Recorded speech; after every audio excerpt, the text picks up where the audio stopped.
Então, Antônio Alex Pereira de Souza, os efeitos da racionalidade neoliberal no ensino de filosofia no Brasil. Com a palavra. Prontinho, gente. Vou apresentar aqui o slide, tá? Só um instantinho.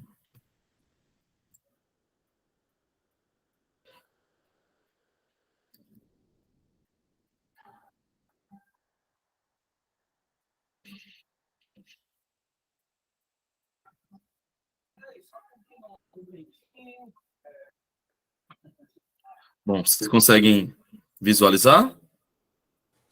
Sim, tá ótimo. Muito bom. Bom, então, gente, novamente boa noite a todos, a todas, né? Na sala tem uma quantidade maior de homens. Seria bom tivesse mais colegas, né, com a gente. A professora Tamara não pôde participar, mas é isso. Eu sou de Fortaleza, no Ceará, né, conterrâneo do professor Oswaldo. Eu sou egresso do Prof. Filo. Eu entrei na turma de 2017, que foi a primeira turma, e hoje eu estou no doutorado em filosofia, estou concluindo aqui na Federal do Ceará também, acadêmico, né? E também sou professor efetivo de filosofia na rede estadual aqui no estado do Ceará. Eu fiz uma pequena adaptação no meu título, adicionei aqui um detalhe, né, para ficar mais claro, porque eu mandei, ficou muito geral, então eu fiz uma adaptação. E o título é Os Efeitos da Racionalidade Neoliberal na Segunda Década do Século XX, sobre o ensino da filosofia na etapa da educação básica. Né? Bom, para poder falar sobre a questão, não é? Sim, as minhas discussões elas vão em torno justamente de uma análise crítica sobre a política curricular, certo? Especialmente em torno do ensino de filosofia, mas vocês observarão que muitas das questões que eu coloco, elas se deslocam para outros componentes curriculares, né, outras disciplinas, mas eu vou tentar aqui colocar alguns argumentos que seja mais diretamente relacionado à filosofia, né? Então, para poder falar um pouco sobre o que eu quero colocar, não é? Eu parto de um pressuposto teórico, que é o que eu costumo chamar de um pressuposto das filosofias da diferença, e o filósofo que eu mais dialogo, com que eu pesquiso, estudo, é o pensador francês Michel Foucault.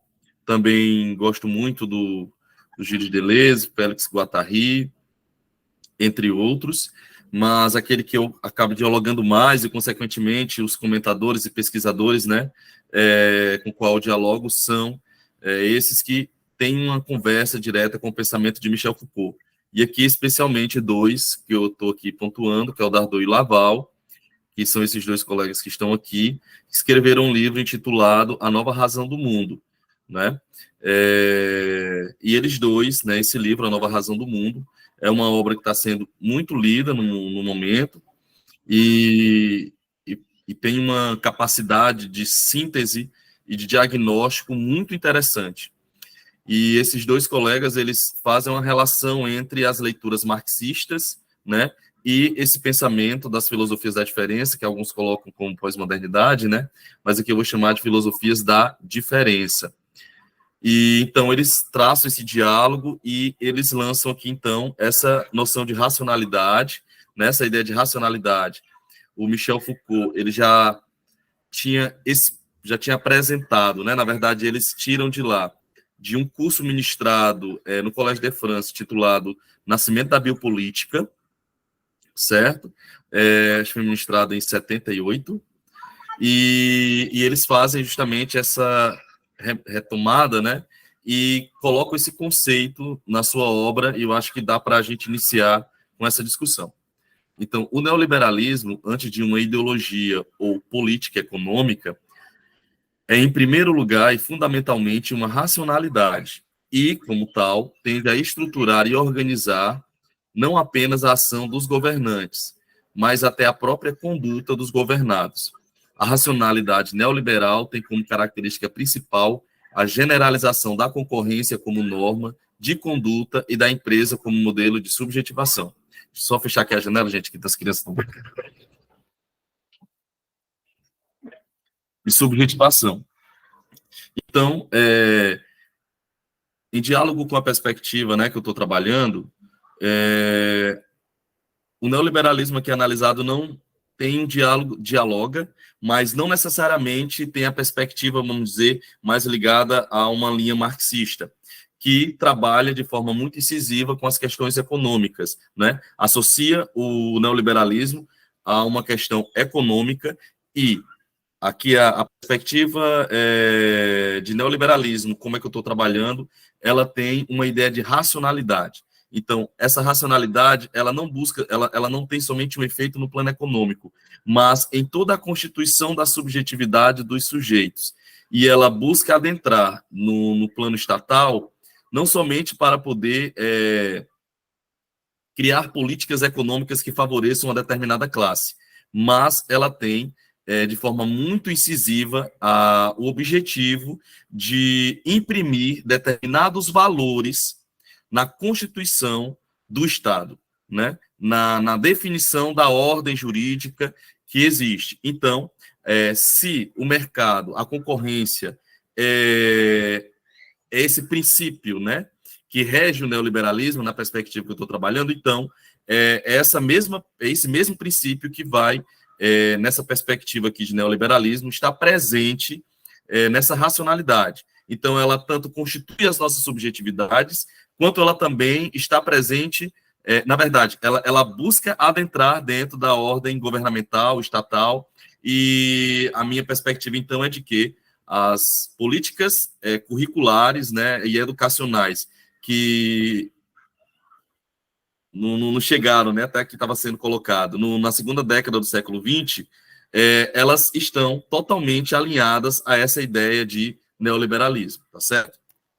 Bom, então, só para fechar aqui a ideia de neoliberalismo, eu peguei uma citação do livro da Margarete Hago e do Maurício Pellegrini, chamado Neoliberalismo, Feminismos e Contracondutas, Perspectivas Foucaultianas, onde eles dizem o seguinte: neoliberalismo é uma racionalidade que busca imprimir as práticas e os valores econômicos para todas as dimensões da vida econômica, inclusive para os domínios não econômicos, como as relações da esfera da intimidade, e que visa, inclusive, a produção de uma nova subjetividade. Nesse ponto, então, a questão formativa, as relações afetivas, como um relacionamento, quer dizer, se eu me relaciono com você, isso que a gente chama, né, de amor, paixão e todos os outros elementos que fazem parte da nossa vida e que muitas vezes guiam as nossas relações, eles ficam em segundo plano, porque sempre está ali no primeiro plano, em diálogo com esse, o plano econômico, quanto eu vou gastar, quanto eu vou lucrar, quais relações que eu vou estabelecer. Então, quer dizer, o plano da concorrência, presente na questão do mercado, ela atravessa, né, ela constitui toda a nossa subjetividade e ela se ramifica por todas essas instâncias. Por exemplo, até a própria questão formativa, né? Então, com isso, eu tento finalizar essa ideia de neoliberalismo aqui para embasar a minha fala. Bom, então, como se apresenta a racionalidade neoliberal nos enunciados, né, das políticas curriculares e educacionais que nos chegaram, principalmente na segunda metade, né, século XX? Eu coloco aqui que esses enunciados aparecem principalmente nas ideias de competências e habilidades, na ideia de flexibilização curricular e na ideia de empreendedorismo, que está muito presente, por exemplo, na lei do novo ensino médio, né? Então, aqui eu faço um pequeno histórico para a gente fazer essa análise, né, percebendo essas mudanças. Em 2003, a filosofia na educação básica, na primeira e na segunda década do século XX. Em 2003, né, tem um parecer do SEB que tem um questionamento sobre a filosofia como disciplina, né? Em 2006, tem uma resolução que modifica, isso aí é no sentido mesmo positivo para nós, professores de filosofia. Em 2006, saiu uma resolução que modifica as diretrizes curriculares de 1998, né? E torna a filosofia uma disciplina. O ensino de filosofia é obrigatório, mesmo assim ainda tem toda uma discussão. E em 2008, obrigatório, mas não em todo o ensino médio, em 2008 tem a Lei 11.648, que obriga, né, o ensino de filosofia em todas as etapas do ensino médio. Em 2008, ainda em 2008, a resolução... não, isso aqui é no estado do Ceará. Mas em 2009, tem uma resolução do Conselho Nacional de Educação que visa responder a uma série de perguntas, principalmente elaboradas por instituições privadas, que questionavam, né, a presença ainda, justamente a lei de 2008. E aí sai essa resolução, que é feita pelo Caligari, acho que é isso, onde traz uma série de respostas, inclusive coisas muito bobas, né, de dizer o que é uma disciplina, mas precisou se desenhar, né, e aí, pegando a fala do professor Joab, a gente precisa estar todo momento se explicando e dizendo A por B e tudo, né, sobre os conceitos e toda uma série de elementos que envolvam o ensino da filosofia e também aqui da sociologia. Então, continuando. Em 2015, saiu a primeira versão da BNCC, em 2016, a segunda versão da BNCC, em 2016, ainda, nesse mesmo ano, né, um ano intenso, a MP 746, que traz o novo ensino médio, no final de 2016, a terceira versão da base, né, e em 2017, a Lei 13.415, que é a Lei do Novo Ensino Médio, que a MP é transformada, então, em lei em 2017. Eu vou falar um pouco mais sobre isso aqui à frente. Muito bem. Então, passando essa perspectiva histórica, eu vou aqui falar, então, fazer uma pequena análise das versões da base, né? Vocês viram que eu tinha colocado que os conceitos de competência, de habilidades, de flexibilização e de empreendedorismo, eles são marcas, né, do neoliberalismo nas políticas curriculares brasileira e também mundial, mas aqui de forma muito mais incisiva. Ora, uma proposta curricular, ela busca apresentar os direitos de aprendizagens dos estudantes, e isso não é uma coisa que está na BNCC. Isso já é algo que já está na Constituição desde 1988, que o Estado brasileiro deveria definir os direitos de aprendizagem. Isso não é só uma questão curricular, porque quando a gente fala de uma questão curricular, a gente fala muitas vezes, nós, professor, o que a gente vai ensinar e tudo, né? Parece que às vezes está muito ligado à nossa vontade. Mas a ideia de direito de aprendizagem é justamente o seguinte: o que é que aquele estudante, quando ele vai para a escola, ele tem direito de aprender para ele se tornar um determinado cidadão, um cidadão, né, que vá contribuir para uma ideia de pátria, né? Então, eu penso aí a pergunta, o comentário do professor Joab, né? Eu penso que a filosofia, ela é um saber importante para a formação dos nossos estudantes, porque nós precisamos, a pátria, uma pátria cidadã, que observa a multiplicidade, a diversidade, toda uma série de elementos, ética, ela precisa de filosofia, né? Muito bem. Então, esses direitos de aprendizagem, na primeira e na segunda versão, eles estavam expressos em termos específicos. Vocês observam aqui, essa imagem da esquerda é a imagem da primeira versão da BNCC. É a ideia de objetos de aprendizagem, né? São os objetos de aprendizagem que são colocados aí. Ainda não existia a ideia de competências nem de habilidades. Essa imagem da direita é a imagem da segunda versão. Então, você observa que aí já tem a ideia de unidade curricular, mas ainda está dentro desse macrocampo que a gente já vinha trabalhando. A filosofia da educação, os especialistas da educação já vinham trabalhando com esses termos, certo? E aí o que acontece é que a terceira versão traz toda uma modificação de conceitos, que vocês sabem, né? Toda aquela mudança totalmente estrutural, que é muito significativa, é uma mudança muito drástica, que parece que a gente saiu de um mundo para outro totalmente diferente, né? E daqui a pouco eu vou falar. Mas antes de chegar nessa terceira versão da base, eu queria falar que o discurso neoliberal, que eu já coloquei para vocês um pouco lá antes, né? Essa ideia de neoliberalismo, ela já estava presente, né? Antes mesmo da produção da base, né? Ela já estava presente nesse contexto da segunda metade, já vinha sendo apresentado, já vinha permeando o Estado brasileiro, as políticas públicas, e no campo educacional ela tem uma força, ela ganha uma força na segunda metade do século XX. E para a filosofia especificamente, né, uma marca que eu vejo assim, muito clara é a fala da Dilma nas eleições, né, para o segundo mandato dela.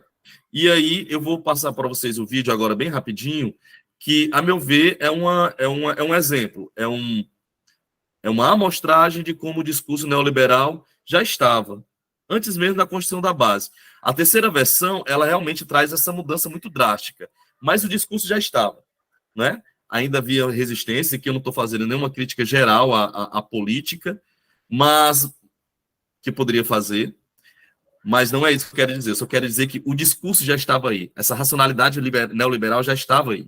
E aí eu vou, só para relembrar vocês. Está mais do que claro que precisamos fazer uma grande reforma no ensino médio, começando pelo currículo. É preciso implantar uma mesma base curricular para as escolas de ensino médio, pois só assim será possível estabelecer metas e prazos a serem cumpridos. Também é preciso repensar o seguinte: hoje o aluno do ensino médio tem 12 matérias, o que já é bastante excessivo. Se reprova em uma, ele tem que fazer as 12 novamente. Isso é um desestímulo e uma das causas da evasão nesse nível de ensino. Nossa proposta é adotar o mesmo sistema do ensino superior, onde o aluno só tem que repetir a matéria na qual foi reprovado. Além disso, precisamos diminuir o número de matérias e atualizarmos alguns temas de estudo de acordo com as necessidades do mundo atual. Porque o jovem do ensino médio, ele não pode ficar com 12 matérias, incluindo nas 12 matérias filosofia e sociologia. Tem nada contra filosofia e sociologia, mas um currículo com 12 matérias não atrai um jovem. Prontinho, eu só queria, foi até longo, né, que outras partes, eu só queria mostrar para vocês como a filosofia e a sociologia, ela já é um alvo de ataque, né? Eu fiz uma entrevista com o professor Edgar Lia, e eu falei sobre isso, e ele disse que nesse período a Dilma estava sendo muito pressionada, não é? Sim, como eu imagino a pressão, tanto é que resultou no impeachment que a gente sabe, né, o golpe. Mas isso só mostra para mim, né, que esse discurso já estava aí. E aí veio a primeira e a segunda versão da base, né?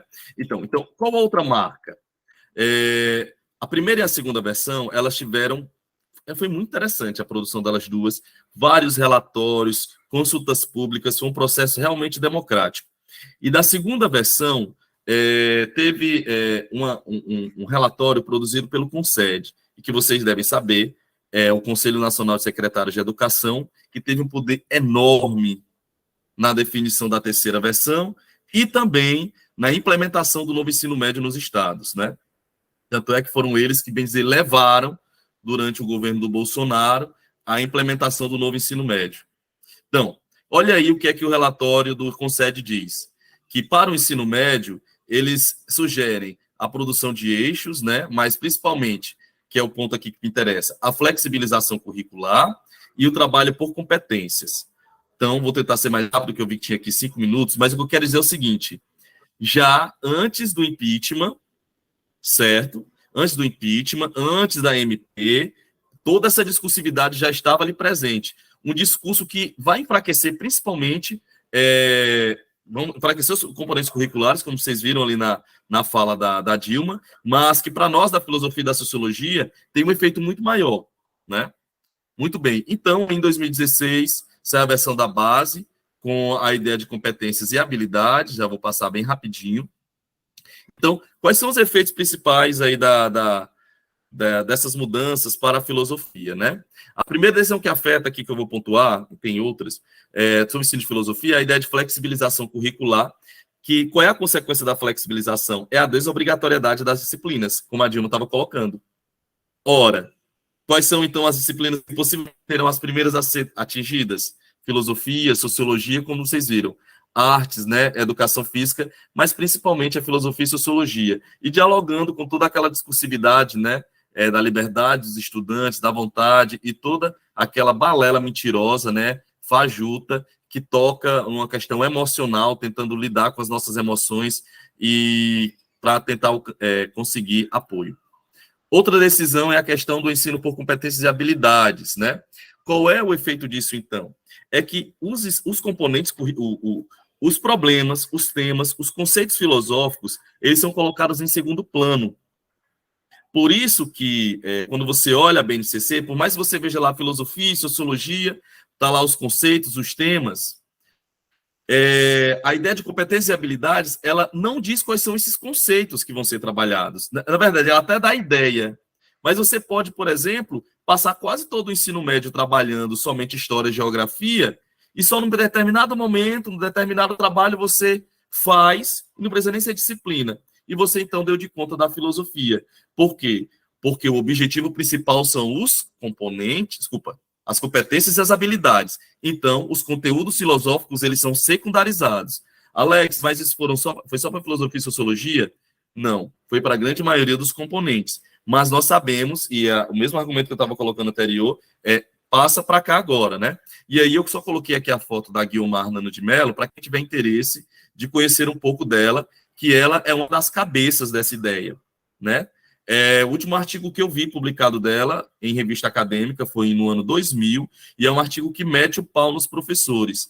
Ela é uma das cabeças dessa ideia das competências e habilidades, como foi colocado agora, e tem um grupo, tem uma série de pessoas aí, mas é só para quem tiver interesse de saber, procurar essa mulher. Ela não é uma pessoa qualquer, ela é uma pesquisadora de alto nível, né? Ela é ela é muito, ela tem um gabarito muito alto.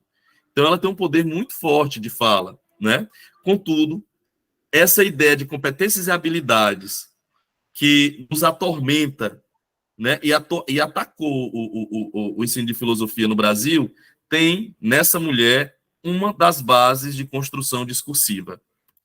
Muito bem, não podemos esquecer, o componente curricular filosofia junto com a sociologia sofre mais impacto em decorrência das descontinuidades na grade curricular na educação básica. Também, né? Outro efeito, as consequências são mais densas nas disciplinas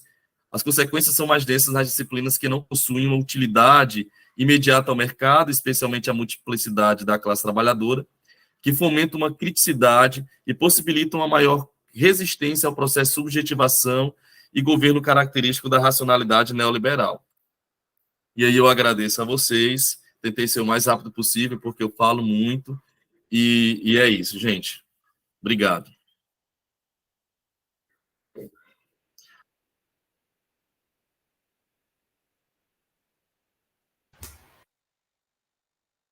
Professor Alex, muito obrigada, né, pela sua apresentação.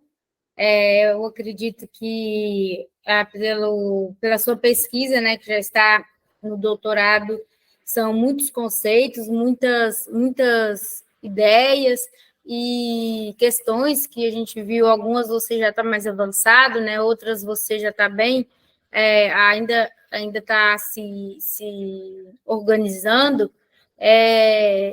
Muito gratificante, né, a gente ver esse tipo de pesquisa que vai auxiliar, como eu disse, né, nas perspectivas futuras do ensino de filosofia, né, que são problemas que, volta e meia, nos fazem parar e questionar de onde nós estamos falando, né, e para onde nós estamos indo. Eu acredito que é um trabalho bastante expressivo e que vai encontrar seu lugar aí nas discussões futuras, né? Já estão em alguns autores, mas também perspectivas aí muito interessante a questão de pensar no ensino de filosofia a partir dessa visão neoliberalista, e a professora Guiomar, né, foi orientando da primeira turma de Saviano de doutorado, né?